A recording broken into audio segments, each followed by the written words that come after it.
Quand les hommes s'attaquent aux femmes pour les rendre responsables de la présence du péché dans le monde, je prends un certain plaisir à souligner à leur attention que c'est aux soins d'Adam que Dieu a confié Ève. Et où était-il lorsque celle-ci croqua le fruit défendu?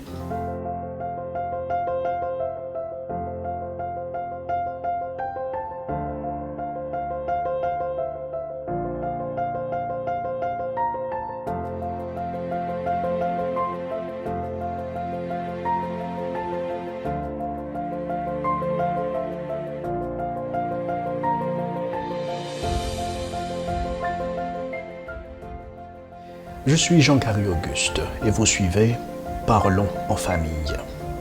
La question est posée et elle demande une réponse. Où était Adam lorsque celle-ci, Ève, croqua le fruit défendu?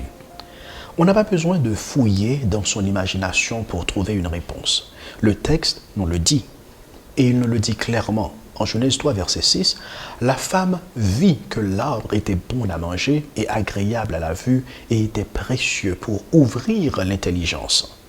Elle prit de son fruit et en mangea. Elle en donna à son mari qui était auprès d'elle et il en mangea. Ce verset fait tomber l'orgueil des hommes comme un château de cartes. Ève n'était pas en train de balader dans le jardin loin des yeux de son mari. Elle n'entretenait pas une conversation secrète avec le serpent. Ouvertement, le serpent a remis en question la parole de Dieu et a répandu le doute sur le caractère de Dieu. À qui Dieu a-t-il confié le commandement de ne pas manger de l'arbre de la connaissance du bien et du mal? À Adam. Où était-il au cours de cet échange de sa femme avec le serpent? Le texte nous dit « auprès d'elle ».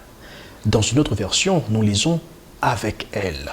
Adam l'accompagnait et peut-être il était présent depuis le tout début. Et comment a-t-il réagi? Comme spectateur passif. Il n'a pas soufflé un mot, pas un son. Et pour citer la vieille maxime, qui ne dit mot, consent. Par son silence, il donna raison au diable. Par son silence, il avoua que Dieu a tort. Par son silence, il approuva le geste de sa femme de consommer le fruit. Donc, très franchement, qui est le vrai responsable? Pire, elle lui a tendu le fruit, il en a pris et en mangea. Lui qui a reçu l'ordre directement de Dieu, il en mangea lui aussi. Qui est le vrai responsable?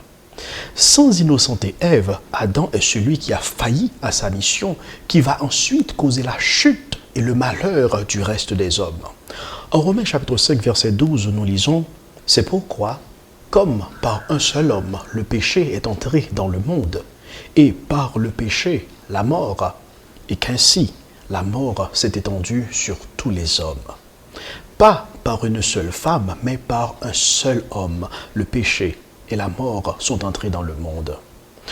Messieurs, je ne vous culpabilise pas. Le mal a été déjà fait.